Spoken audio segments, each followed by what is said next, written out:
men take only their needs into consideration, never their abilities, meaning men actually have always been consumed and possessed and obsessed not only by their talents and ego and arrogance and aggression and ignorance, but also by their needs and desires and lusts and fantasies, cravings, etc., that they almost are willing to basically do anything in their lives to fulfill their needs and attain their selfish wants, and also obtain the goods and objects and external pleasure that they want in their individual lives by the fulfillment of certain temporary and transient and miserable desires that again creates some kind of suffering and chain of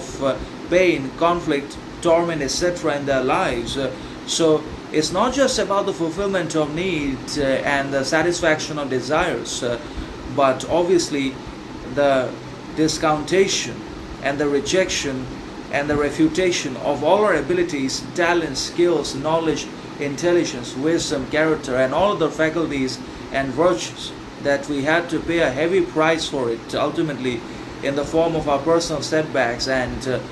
obviously relationship downfalls, professional problems, and external difficulties, and the list just goes on. So we must actually never undermine, ignore, reject, refute, or downplay our abilities, as well as the importance of our talents, skills, and the many other faculties that we have developed and cultivated through years of practice, dedication, discipline, hard work, etc. Because the moment we undermine and underestimate our abilities and our own faculties and talents and mental capacity, then we're ultimately and eventually overcome and overwhelmed and overpowered by external circumstances and societal situations and outside influences and hostile powers, malicious forces, and the list just goes on. So we always talk about what we need and what we don't. We always refer to and undermine our needs and desires and lusts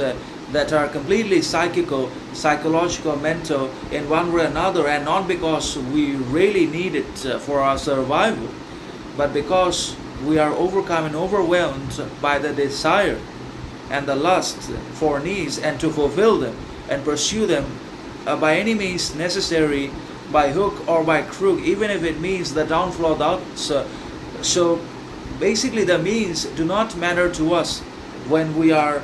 obsessed and consumed and possessed by our own lusts and psychological malfunctioning and psychical conflicts. All that matters is the achievement of the end in the form